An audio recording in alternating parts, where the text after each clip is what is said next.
درود عزیزان، من دیبا نوروز نژاد هستم. به کانال سکرت آف موویز خوش اومدین. این ویدیو متعلق به سریال معجزه 100 ساله قسمت 7 ترکیه هستش.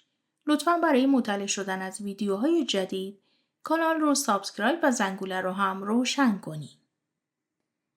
ثریا شروع میکنه به صدا زدن و وقتی که هاریکا میره سرش رو گرم کنه، کمال از جاش بلند میشه. وقتی ثریا و هاریکا میرن داخل، خانواده دارن راجع به عمارت صحبت میکنن و هاریکا از پشت پنجره میبینه که کمال زخمی داره میره. میگه پس همه بریم بخوابیم که کل روز خسته شدیم. وقتی همه میرن، ثریا میخواد با هاریکا صحبت کنه و ازش تشکر میکنه به خاطر حمایتش و میگه من نمیخوام این آدم بین ما قرار بگیره. لطفاً از این به بعد چیزی رو ازم مخفی نکن. کمال خودشو میکشونه توی اتاق و به تورگوت زنگ میزنه و بهش میگه که چه اتفاقی افتاده. تورگوت از جانان خداحافظی میکنه و میگه تو با تاکسی برو و من بهت زنگ میزنم. کمال یاد زمانی میفته که توی جنگ بود و بعد از شفا گرفتنش یه پرستاری اومده بود و باهاش صحبت کرده بود و بهش گفته بود تو خوابت آب زندگی خوردی. اسم پرستار حالیده بود و کمال اونو از توی نوشته‌هاش میشناخته. همزمان هم هاریکا داره از کمال مراقبت میکنه و بهش آب میده. زخمشو باز میکنه و میگه منو میبینی؟ میتونی اسمتو بهم بگی؟ کمال میگه علی طاهر. هاریکا میپرسه الان تو چه سالی هستیم؟ کمال میگه 1921. هاریکا میخواد ببرتش بیمارستان و آمبولانس خبر کنه که کمال میگه نه اونجا منو میکشن. از هاریکا میخواد که زخمشو بخیه بزنه و اصرار میکنه. ثریا خوابش نبرده و وقتی که هاریکا میاد برای کمال لوازم بقیه ببره، به هاریکا میگه برای چی بیدار شدی؟ هاریکا میگه میخوام آب بیارم و ثریا میگه پس برای منم بیار.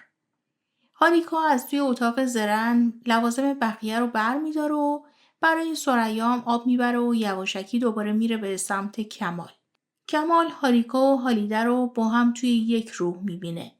با فشارهای دست هاریکا به خودش میاد و میگه هالیده ادیب رو میشناسی؟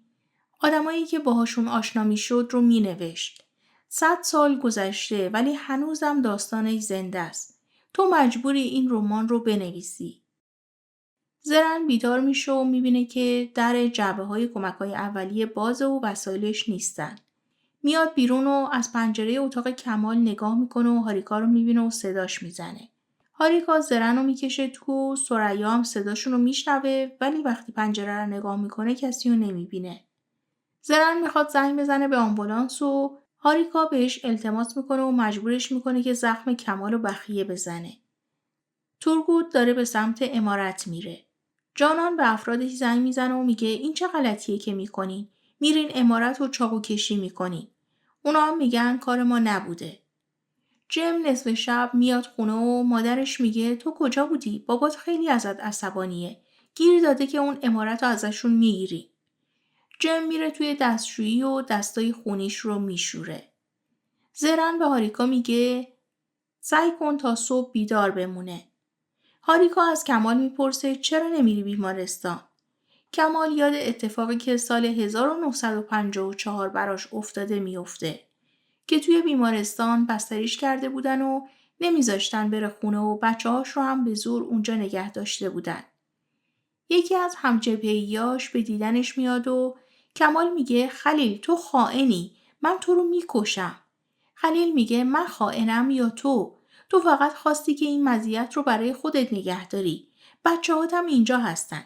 الان از اونا هم آزمایش میگیریم. شاید اونا هم همچین وضعیت معجزه آسایی رو به ارث برده باشن. لیلای بیچاره به خاطر تو جونش رو از دست داد. سربازایی توی جبهه به خاطر تو مردن. تو لایق این معجزه نیستی علی طاهر. اونو ازت میگیرم. کمال داد میزنه که دور بمون. زرن میگه از من گفتن این آدم دیوونه شده. اگه فردا نره بیمارستان به عمم خبر میدم. آیسل دوباره به مژده زنگ میزنه و شروع میکنه به دادن اطلاعات. ساجده میاد توی آشپزخونه و به مژده میگه حالا که داری خبر میدی یه کاری کن که مژده خانم اینا برای پیشنهادشون بیشتر اصرار کنن. هاریکا لباس کمال رو بهش میپوشونه و جای زخم شفا یافته کمال رو میبینه.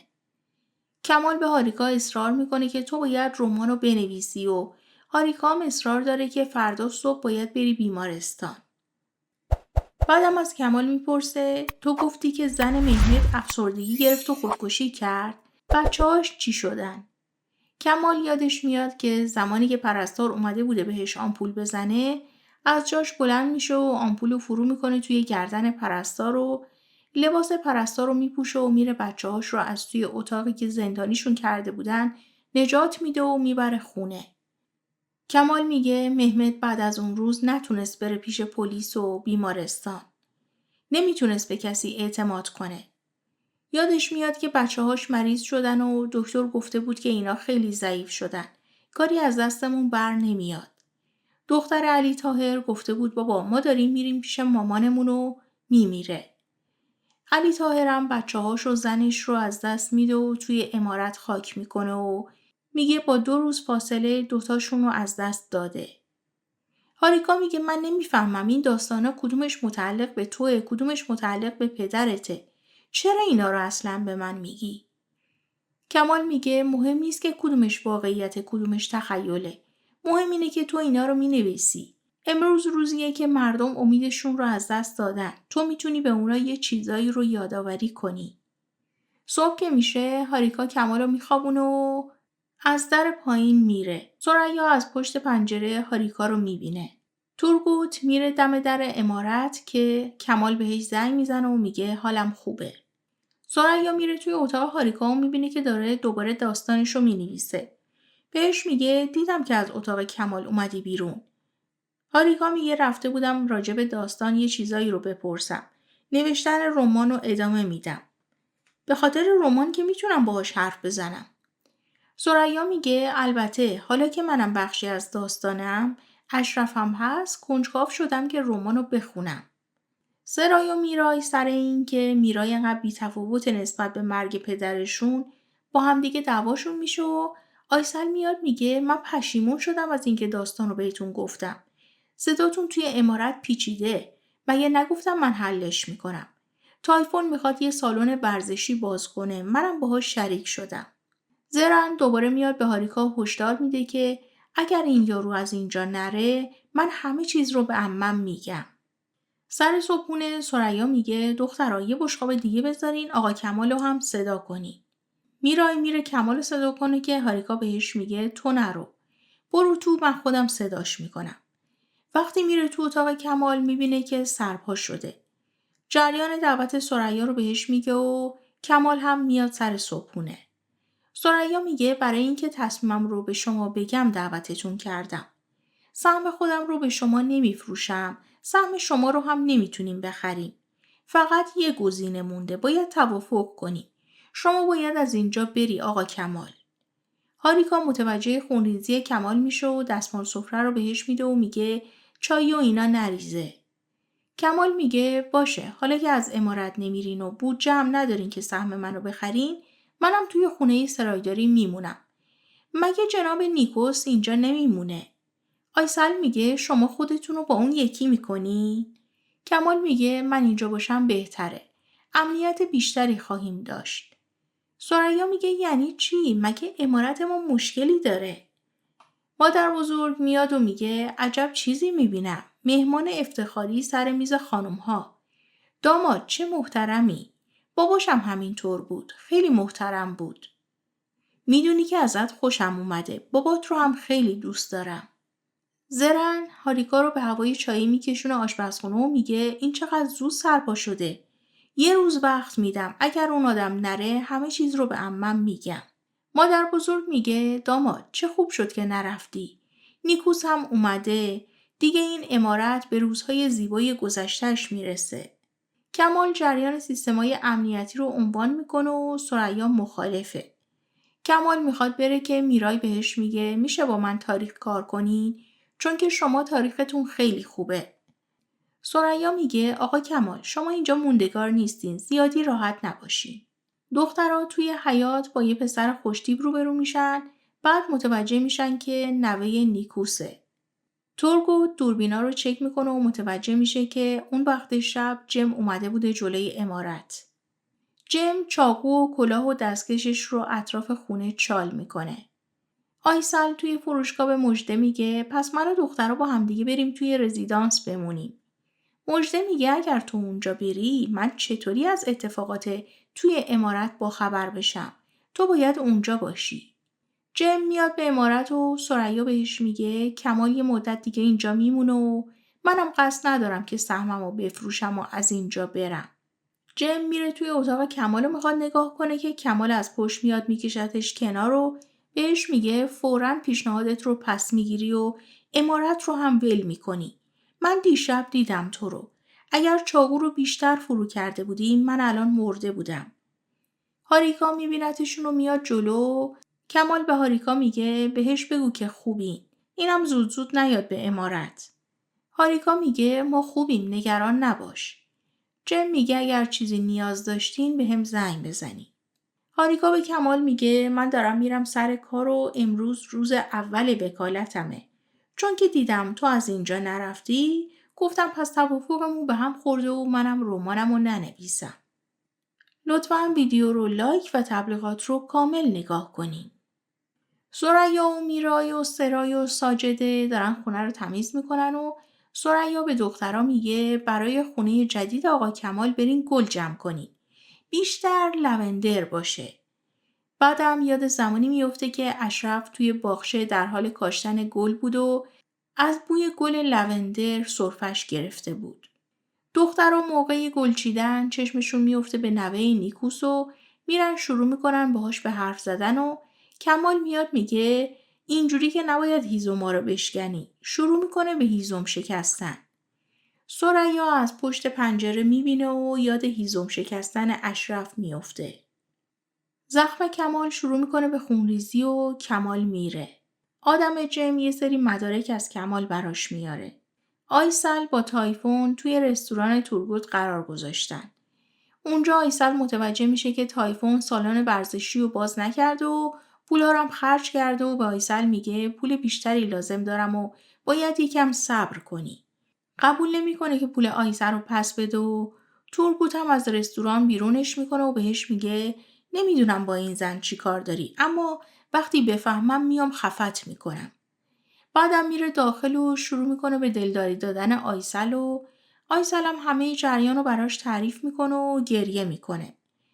تورگوت میگه نکنه شما توی همون عمارتی زندگی میکنین که رئیس من آقا کمالم اونجاست. خودتون رو ناراحت نکنین و اشکتون رو پاک کنین. من پولتون رو از اون یارو پس میگیرم. جانان وقتی وارد خونه میشه میبینه که کمال با کلید در رو باز کرده و اونجا نشسته. جم با ثریا توی کافه قرار گذاشتن و جم به ثریا میگه من فقط میخوام که شما پشتم باشین. در مورد کمال نمیتونم چیزی بگم چون که اصلاً همچین آدمی وجود نداره. اون یه روحه.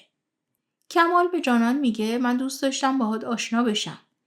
جانان میگه منم خیلی دوست داشتم شما رو بشناسم. رئیس مرموز تورگوت هستین دیگه.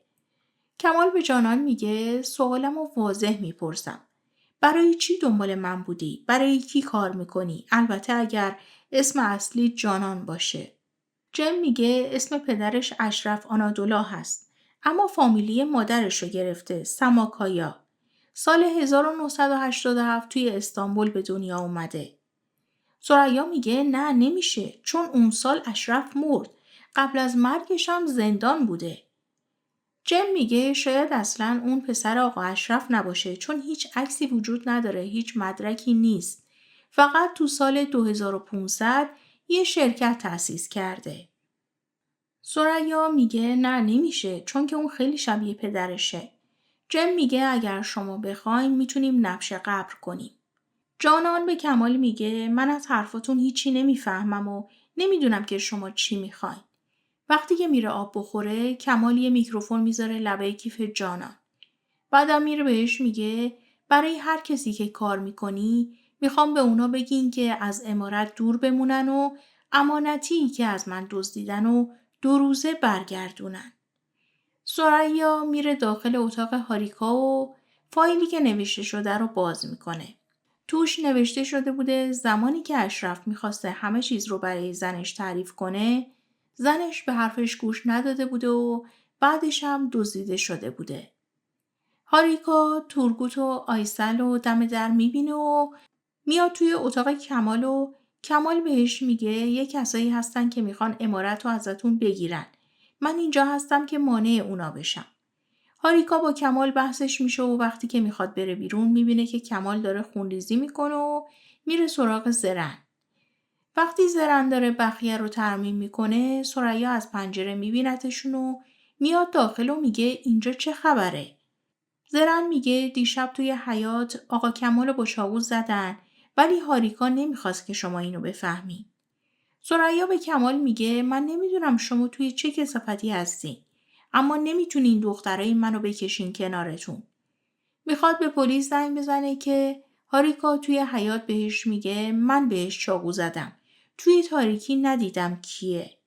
آقا کمال به خاطر من نمیخواد که به پلیس زنگ بزنی. باشه فردا از اینجا میره. ثریا میگه هیچ جا نمیره. حالا که زخمیه بمونه.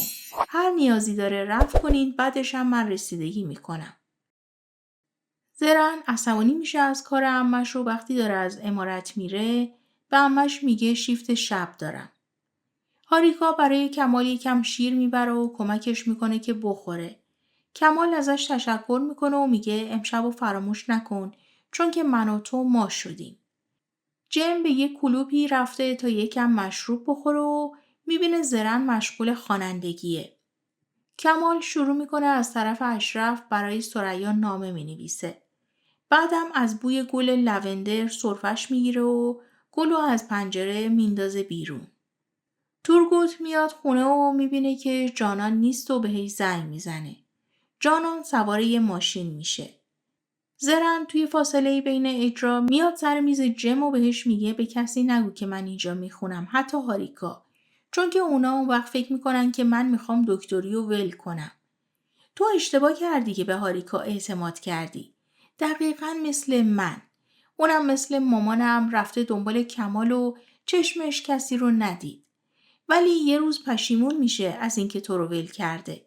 تو کسی هستی که برای اون از خودت دست کشیدی ولی اون متوجه این موضوع نیست. ساجد صبح میاد توی اتاق و به ثریا میگه این نامه رو آقا کمال داده از طرف اشرفه.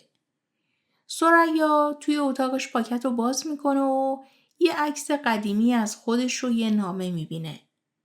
ساجده به هاریکا میگه برو تو اتاق عمت ببین چه نامه ایه منو که بیرون کرد. وقتی هاریکا میره داخل ثریا نامه رو میخونه که اشرف نوشته تو به من خیانت کردی و منو لو دادی ولی الان وقت انتقام گرفتن نیست. منو ببخش منم تو رو بخشیدم. ثریا به هاریکا میگه من اونو به سمت مرگ هل دادم چون که اون خائن به وطن بود. حتی اگر الانم بود همین کارو میکردم. کمال با تورگوت روی پل قرار گذاشتن و به تورگوت میگه جم رو ولش کن. همون ترس دیشب بسشه. ما با آدمای دیگه ای طرفیم. من به تو اعتماد کردم و همه چیز رو بهت گفتم ولی تو اعتمادم رو زیر پا گذاشتی. با اینکه میدونستی دوست جانان چی کار کرده سکوت کردی. اعتمادم رو زیر پا گذاشتی. یه مدت چیزی ندون. به خاطر همین الانم ساکت شو. ثریا نشسته به خاطر نامه اشرف داره گریه میکنه که متوجه میشه کمال هم گلها رو انداخته بوده بیرون مثل پدرش و از بوش خوشش نیومده. هاریکا تو محل کارش یه سری پرونده راجع به اشرف به دست میاره که توش نوشته اشرف موقعی که از دست پلیسا فرار میکرده با تیر کشته شده و چند ماه بعد مشخص شده که بیگناه بوده. ثریا میره سر لپتاپ هاریکا متن رو میخونه و متوجه میشه که راجع به یه مرد 130 ساله تنها و زخمیه که عاشق شده و تک تک عزیزانش رو از دست داده. یاد حرفای جم میفته و دستخط کمال رو پیدا میکنه از لای کتابای هاریکا و میره نامه خودش رو میاره و مطابقت میده و متوجه شباهت دستخط میشه. ثریا گلای لوندر رو میذاره توی اتاق غذاخوری. کمال میاد سر میزشون و میگه در باز بود و ثریا تعارفش میکنه که بشینه با هم شام بخورن و ازش میپرسه این نامه پدرتون چجوری به دستتون رسید؟ خیلی سورپرایزم کردین. کمال میگه پدرم یه صندوق داشت که از اون تو پیدا کردم. ثریا میگه تو صندوق پدرتون عکسی از مادرتون نبود؟ آخه خیلی کنجکاوم که ببینم. کمال از بوی گلهای لونده دوباره سرفش میگیره و عذرخواهی میکنه که بره توی اتاقش. ثریا از زرن میپرسه آیا میشه که این حساسیت به گل لوندر از پدر به پسر منتقل بشه؟